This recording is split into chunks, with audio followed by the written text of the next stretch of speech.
आगे बढ़ते हैं। बिहार के डिप्टी सीएम तेजस्वी यादव से मंगलवार को ईडी पूछताछ करेगी। नौकरी के बदले जमीन मामले में पहली बार ईडी के अधिकारी डिप्टी सीएम तेजस्वी यादव से पूछताछ करने वाले हैं।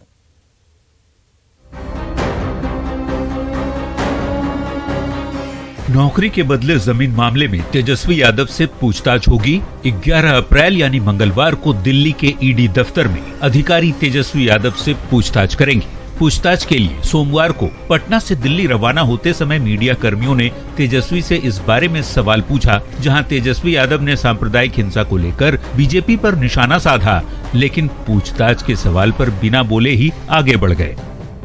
दिल्ली जा रहे सर, दिल्ली जा रहे। लेकिन दिल्ली में तेजस्वी यादव ने कहा कि ये कौन सी नई चीज है, जनता सब जानती है। अरे भाई, जब से सरकार बनी तब से तो हम कह रहे, कौन सी नई बात है। हमको एक भाजपा के नेता मिले थे, वो बता रहे थे कि बहुत अति कर दिया है, लोग समझ रहे हैं। तो लोग, जनता देख रही है, सब जान रहा क्या है नहीं है। 24 है, चलता रहेगा ये सब। इससे पहले इसी मामले में 25 मार्च को सीबीआई ने तेजस्वी से पूछताछ की थी। उसी दिन ईडी ने तेजस्वी की बड़ी बहन और आरजेडी सांसद मीसा भारती से भी करीब 7 घंटे तक पूछताछ की थी।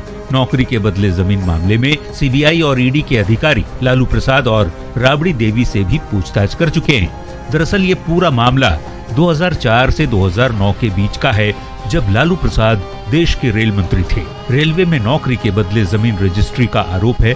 लालू फैमिली के नाम पर जमीन रजिस्ट्री का आरोप है।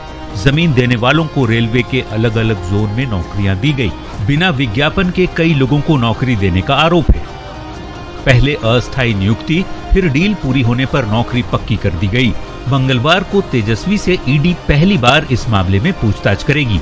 देखना होगा मंगल तेजस्वी के लिए मंगल साबित होता है या फिर अमंगल।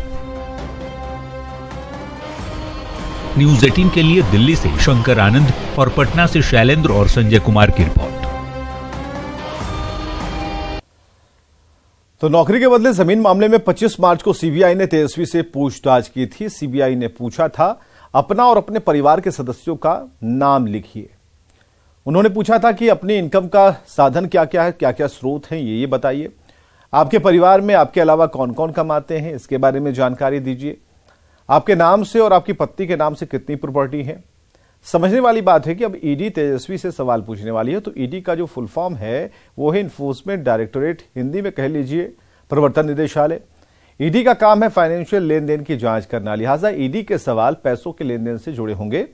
ऐसे सवाल हो सकते हैं कि क्या आपको या फिर आपके परिवार को किसी ने संपत्ति दान में दी, आप साल 2004 के बाद कितनी कंपनियों के मालिक या निदेशक हैं, कितनी कंपनियों में शेयर होल्डर हैं, किसी अन्य पद पर रहे किसी कंपनी में, पिछले 5 साल का आईटीआर आपने किसके मार्फत फाइल किया, आपकी विदेश में भी कोई चल या फिर अचल संपत्ति है क्या। ऐसे सवाल पूछे जा सकते हैं।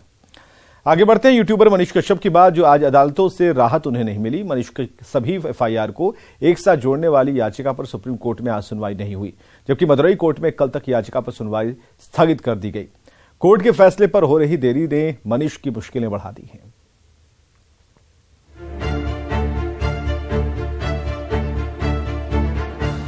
मनीष कश्यप को अदालत से राहत नहीं मिल रही। देश की सर्वोच्च अदालत में मनीष कश्यप ने बिहार और तमिलनाडु में दर्ज मामलों को एक साथ जोड़ने की याचिका दायर की है। ऐसे में सोमवार को मनीष की याचिका पर सुनवाई नहीं हो पाई, तो वहीं मदुरई कोर्ट में मनीष को झटका लगा। मनीष की जमानत याचिका पर सुनवाई मंगलवार तक के लिए स्थगित कर दी गई। यूट्यूबर मनीष कश्यप की 2 अहम याचिकाओं पर सुनवाई नहीं हो सकी। ऐसे में उन्हें अदालत से राहत नहीं मिली। पहली मांग मनीष कश्यप के जमानत की है। सुप्रीम कोर्ट से उन्हें नियमित जमानत देने की मांग की गई है। याचिका के जरिए दूसरी बड़ी मांग ये है कि बिहार और तमिलनाडु में मनीष पर दर्ज एफआईआर को एक साथ क्लब किया जाए, ताकि सुनवाई एक ही जगह पर सभी केस की हो सके। लेकिन दोनों ही अदालतों से मनीष को राहत नहीं मिली। आज माननीय सर्वोच्च न्यायालय में मनीष कश्यप, जो कि बिहार का पत्रकार है, जिसे लोग यूट्यूबर भी कहते हैं, सुप्रीम कोर्ट में ऑनरेबल जस्टिस कृष्ण मुरारी और ऑनरेबल जस्टिस संजय करोल साहब के यहाँ सुनवाई के लिए था, लेकिन लंच से पहले तक नंबर नहीं आ पाया और इसकी वजह से अब ये मामला आगे फिर जब लिस्टेड होगा तब सुने जाए। बिहार में ईओयू ने मनीष पर 4 केस दर्ज किए हैं। वहीं तमिलनाडु में 3 केस फर्जी वीडियो वायरल करने के मामले को लेकर है। 5 अप्रैल को मनीष ने सुप्रीम कोर्ट में याचिका दायर की थी, जबकि 6 अप्रैल को तमिलनाडु पुलिस ने उस पर NSA लगा दिया। फिलहाल मनीष कश्यप मदुरई सेंट्रल जेल में बंद हैं। NSA लगने के बाद से ही मनीष की मुश्किलें बढ़ चुकी हैं। ऐसे में सवाल यही कि क्या मनीष कश्यप को कोर्ट से राहत मिलेगी। न्यूज़ 18 के लिए दिल्ली से सुशील पांडे के साथ ब्यूरो रिपोर्ट। मनीष कश्यप की मुश्किल को समझिए। मनीष कश्यप तमिलनाडु मामले के आरोपी हैं और कथित हमले का फर्जी वीडियो शेयर करने का उनके ऊपर आरोप है। मजदूरों पर हमले के फर्जी वीडियो के मामले में वे जेल में हैं और मदुरई कोर्ट ने 19 अप्रैल तक मनीष की न्यायिक हिरासत में उन्हें भेजा है। मनीष कश्यप पर तमिलनाडु पुलिस ने NSA भी लगाया है। मनीष कश्यप पर कई राज्यों में केस दर्ज है। मनीष ने सुप्रीम कोर्ट में सभी FIR को एक साथ क्लब करने की मांग रखी थी और मनीष कश्यप ने NSA को हटाने की मांग रखी थी। सोमवार को सुप्रीम कोर्ट में मनीष की याचिका पर सुनवाई नहीं हुई और मदुरई कोर्ट में सभी मंगलवार तक के लिए इसे स्थगित करना पड़ा। यानी मनीष को राहत मिलती यहां पर नहीं दिखती। राहत अगर मिलेगी या नहीं मिलेगी ये मंगलवार को पता चल पाएगा। भोजपुरी अभिनेत्री आकांक्षा दुबे की बात, इनकी मौत मामले में आकांक्षा दुबे की मां मधु दुबे ने बड़ा आरोप लगाया। मधु दुबे का आरोप है कि होटल के कमरे में पहले कुछ लोग बैठे हुए थे जिन्होंने घटना को अंजाम दिया। वहीं समर सिंह के रिमांड पर मंगलवार को कोर्ट में फैसला होगा।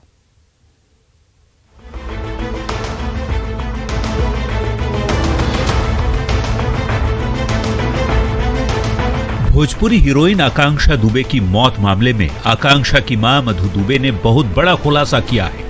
आकांक्षा की मां का कहना है कि होटल के जिस कमरे में आकांक्षा रुकी थी उस कमरे में पहले से ही समर सिंह मौजूद था। उसी ने ही आकांक्षा की हत्या की है। समर सिंह और संदीप सिंह को बैठा के रखा था। समर सिंह और संजय सिंह बैठा था। संदीप सिंह लाने वाला वो बन गया है मुखबिर। ये लोग घुसे हैं और मार के तब हमारी नंजा को निकले हैं। लाइव वीडियो देखो कितनी डायरी सहमी सी ताक रही है। वो सामने से डरवा धमका रहा है मेरी लड़की को। आकांक्षा की मां से जब ये सवाल हुआ कि अगर समर पहले से होटल के रूम में मौजूद था तो उसकी तस्वीर CCTV में क्यों नहीं कैद हुई, इस पर आकांक्षा की मां मधु दुबे ने होटल प्रबंधन पर गंभीर आरोप लगा दिए। मधु ने कहा होटल के CCTV फुटेज में भी छेड़छाड़ की गई है। यही नहीं, आकांक्षा की मां ने सारनाथ पुलिस पर 2 करोड़ रुपए में समर सिंह के हाथों बिकने का आरोप भी लगाया। वो तो प्रशासन को खरीदा है 2 करोड़ में 5 लाख रुपया। समर सिंह की ओर से कुछ पैसे दिए गए थे फ्लैट खरीदने के लिए। दिया होगा तो क्या अपना पैसा दिया होगा? मेरी लड़की का ही सब पैसा है। आकांक्षा के घर वालों ने सिंगर समर सिंह पर 302 का मुकदमा दर्ज करने की मांग की है। वहीं पुलिस ने समर सिंह से पूछताछ के लिए कोर्ट से रिमांड की मांग की है, जिस पर 11 अप्रैल यानी मंगलवार को कोर्ट में सुनवाई होगी। देखना ये होगा कि पुलिस को समर सिंह की रिमांड मिलती है या नहीं, और अगर मिल भी जाती है तो पुलिस की पूछताछ में समर सिंह और कौन कौन से राज उगलता है। वैसे पहले की पूछताछ में समर सिंह ने खुद को बेकसूर बताया था। साथ में ये भी कहा था कि आकांक्षा की उससे ज्यादा नजदीकी वाराणसी और मुंबई के 2 लड़कों से थी। न्यूज़ 18 के लिए वाराणसी से उपेंद्र द्विवेदी की रिपोर्ट। आकांक्षा दुबे की मां का खुलासा जानिए। आकांक्षा दुबे भोजपुरी फिल्म अभिनेत्री थी और सारनाथ के होटल में आकांक्षा का शो मिला था। आकांक्षा की मां ने मौत पर सवाल उठाए थे। सिंगर समर सिंह पर हत्या का आरोप लगाया था। समर सिंह और संजय सिंह पर हत्या की साजिश का आरोप लगाया। आकांक्षा की मां का आरोप है कि आत्महत्या नहीं, ये हत्या का मामला है और होटल के लोग इस साजिश में शामिल हैं। समर सिंह पहले से होटल के कमरे में बैठा हुआ था। खुलासा न हो इसके लिए CCTV से छेड़छाड़ किया गया। आकांक्षा की मां ने पुलिस पर भी पैसे लेने का आरोप लगाया। यानी कि अगर ऐसा है तो ये बहुत बड़ा आरोप है। देखते हैं इस वक्त की हेडलाइंस।